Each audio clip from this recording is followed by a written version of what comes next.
Well, folks, once again, Captain Boat Builder here, welcoming you back to my basement boatyard. This is episode number 11. Number 11, we're going to call this one simply Let's Go Sailing. There's not much going on down in the basement now. The boat is up at the lake. It was the usual 5 neighbors helping me drag the boat and all the pieces and the trailer up the stairs to the driveway. We put everything back together for transport, dragged it up to the lake, then assembled the boat, got it in the water, and started sailing. I hope you like this episode.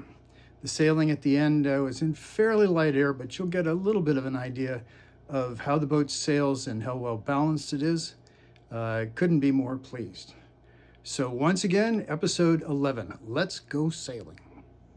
Well, folks, once again, getting ready to take the boat up to the lake, put it together and start sailing it and start enjoying it.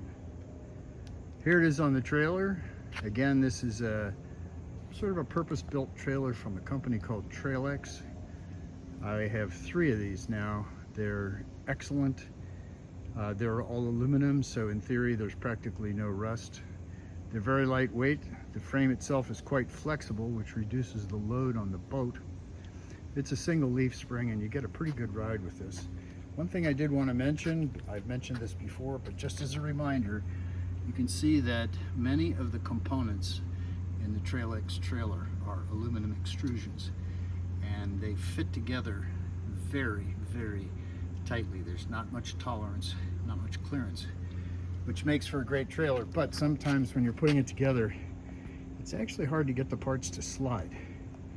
So as a recommendation, a little bit of WD-40 helps a lot in getting the parts to go together.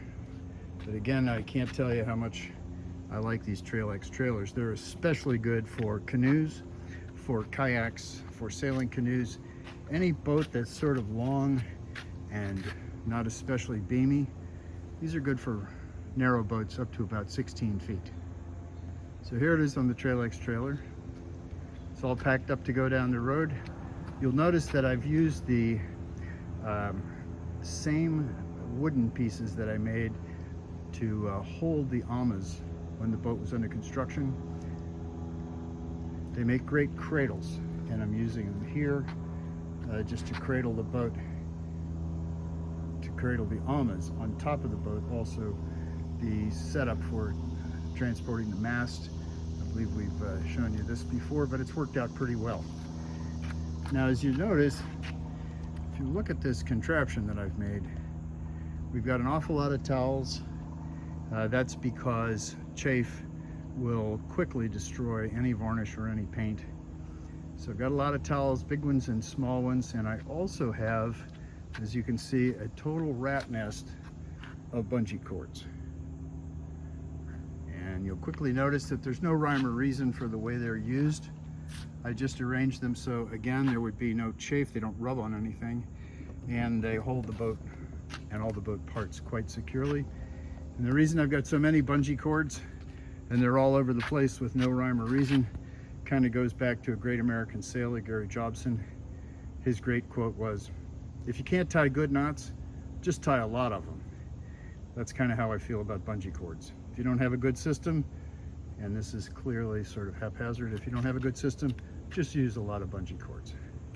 So the boat's all packed up and ready to go to the lake. I'm anxious to get it in the water and sail it.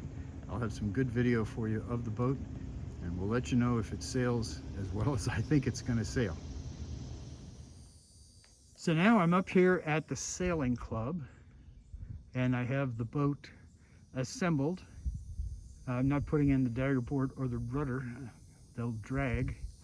I do have the mast in, and all I'm going to be doing now is putting the boat in the water and getting some preliminary balance information. And the mast is a little heavier than it should be, so it may affect the balance just a little bit. But today's the day. It's going in the water. Like they say, we're going to splash the boat.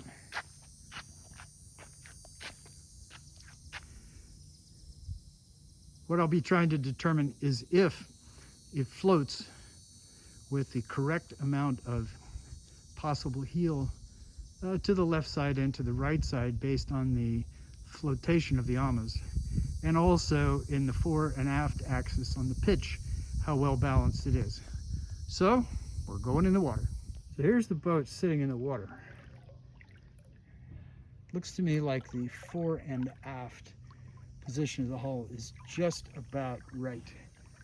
If anything, it may be a little bit bowed down, and that's, I think, because I'm not sitting in the boat right now.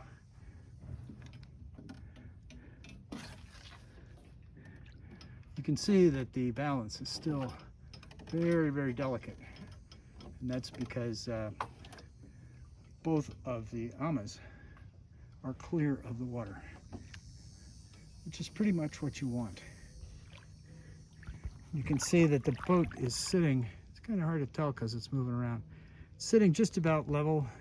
And the other thing is that both of the amas at the lowest point seem to be pretty much exactly or pretty close to what John Harris was recommending. Looks like maybe a little bit less, maybe 4 or 5 inches. Also, you can see that when I depress this ama down to the point where it's almost submerged, you can see it's almost submerged. The other one is about a foot out of the water, which is just about right. And again, here I'm having a little hard time holding the camera, not dropping my phone in the lake and getting pictures of the boat, but I think you'll see that there's a real nice balance right about there. So it looks like everything balanced out just about exactly the way I wanted it to. And quite happy with it. Now I just have to go sailing. Just one more shot with the boat sitting here. The front of the boat is actually on the trailer. But you can see the distance from the ama that's closest to us and the support piece that's underneath it. And that's, I'm guessing that's about 5 inches. And you can see over here, you can see right there that's pretty much exactly the same on both sides. This is a little bit less than what John Harris recommended, a little bit less. So if anything, the hulls, the amas, should be a little bit higher off the water. But we'll know as soon as I start sailing. Just wanted to take this opportunity to get some shots here from a perspective that people hardly ever see. Got the boat tied up at the dock, and I'm standing in the water, walking around the boat. So it's not really a fisheye view, but almost, because I'm just about, pretty soon I'm not going to be able to stand anymore. I just wanted you to see what it looks like from the water level. As I've said before, I'm quite proud of it. It's just a beautiful, beautiful boat. I was out sailing, wasn't much wind. Looking forward to sailing it with more wind. I'll have that for you. But this is just a perspective of the boat that you don't usually get, because I'm walking around on the bottom here right next to the dock. And you can see, especially the way it sits in the front with the bow, nice rise in the bow. Looks like it's just turned out to be a beautiful craft, and I'm really, really happy with it. So happy that I just walk around in the water here like some kind of idiot. But there's the boat, and we've got the same rig that you have seen before. It's only 50 square feet, but the boat is so light, I'm not sure it's going to need much more in the way of sail area. And like I say, it just turned out just so nice. And I hope to have some more good shots of sailing when I can get a little bit better wind conditions, and also get on my friend's boat. So I hope you like it. Here's Knox on his first day out. August the 2nd, Sunday. Try to get a little video of him here without being too shaky.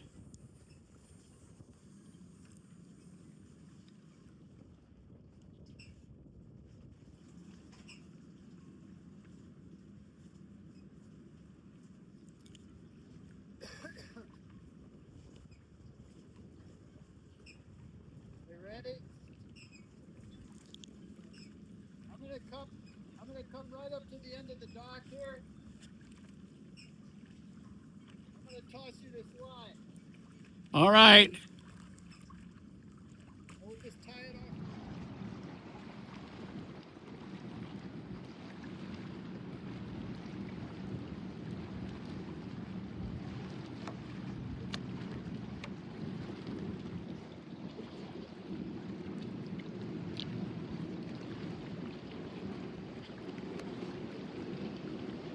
So Randy, on these videos, for transmitting them, better if you make them short, like about 10 seconds. Make it what? Make them short, like about 10 seconds. Oh. Because if you make them really long, they're hard to send.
Back. I think the heat's starting to get to me. All right. I'll just finish up here and meet you at the regular place. Great.